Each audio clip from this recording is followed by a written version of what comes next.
Jay, if I remember correctly, you were on the air last week, were you not? You weren't on vacation or anything like that. You were on the air last week, right?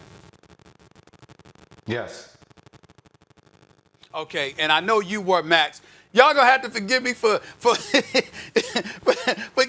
being a little bit left, because I didn't have an opportunity to get my laughter out about Lou Williams. You know what I'm saying? I didn't have a chance to get that out last week when the brother. I just need to get that out. You know what I'm saying? I mean, I tried to tell y'all. I tried to tell y'all weeks ago, Jay. I said, look, man. Recreational activities. I didn't know it was gonna involve Magic City and some wings. You know what I'm saying? But it is what it is. I'm just saying. All I can do. I'm not even mad at him. You know what I'm saying? I'm not even mad at him. It was just hilarious to me. It's just legs and thighs. Say what? Yeah, that's what I'm saying. Me personally, it would have been wings. But I'm just saying, it was just hilarious to me. It was just hilarious to me that actually happened. Not only did you leave, but you went to Magic City, and not even you go to Magic City, you take a picture, and then you got people in your camp trying to deny that the picture was current, but you had on the bubble mask that was given to you in Orlando. You just can't make this stuff up, man. It was hilarious. It really was. But I will say this, okay? I'm not worried about the bubble busting at all with the NBA, because the NBA is doing it right. Lou Williams got a 10-day quarantine. Montrezl Harrell been gone. When he comes back, he's probably going to get a 4-day quarantine. Patrick Beverly came back. He got a 4-day quarantine that expires sometime this afternoon, even though we still don't know whether or not he's going to play tonight. Those kind of things, where the bubble atmosphere comes in, is that you can't leave without them knowing you've left. And so as a result, they get to decide, once you get back, how long you need to be quarantined and isolated from everybody else. And more importantly, in a far more serious matter, let's give some love to these NBA players, all right? And listen, and I'm going to go here, because you've got these young men who happen to be African American, and you look at Major League Baseball and the mess that they are, because collectively bargaining to make sure you don't have to be in a bubble, that you don't have to be quarantined, and then you're going to sit up there and act irresponsibly. I'm talking about the Miami Marlins, and you have the situation that you have there. Whereas with the NBA, you got guys exercising discipline and focus and commitment, and just as equally important, they're pointing out those who don't, because they're not going to allow you to jeopardize themselves or the league. I think we can talk about the leadership of Adam Silver,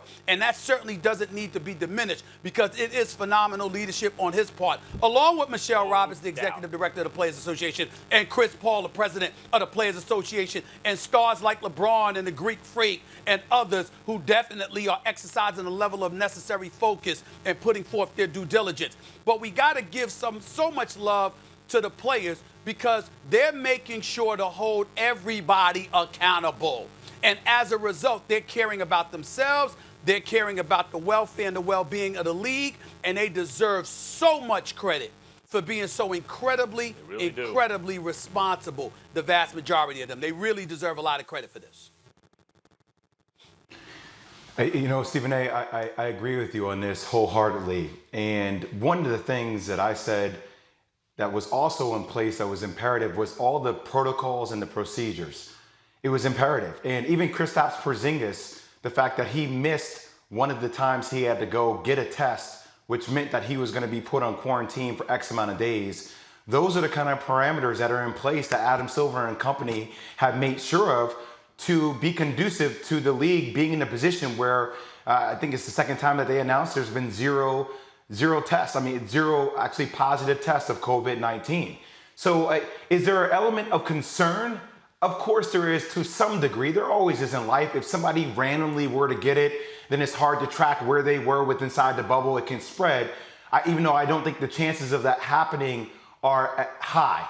But when I hear exactly what you're saying on MLB and even NFL to a degree, the fact that MLB, when you think about the Marlins, they decided to take the field off a text chain.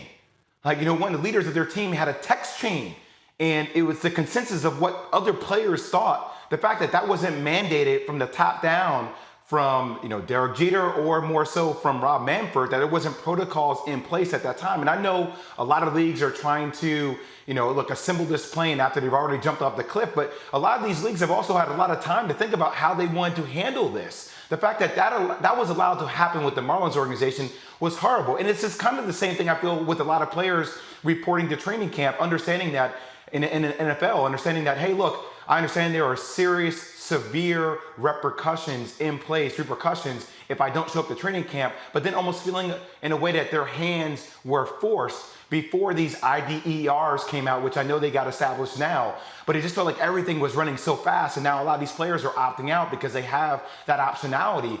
Watching what basketball is doing and the example that they are setting, and Adam Silver, I posted a picture yesterday where Adam Silver had the NFL and had the MLB in headlocks. And I know the MLB and NFL still have their whole seasons that they're trying to put in a condensed way.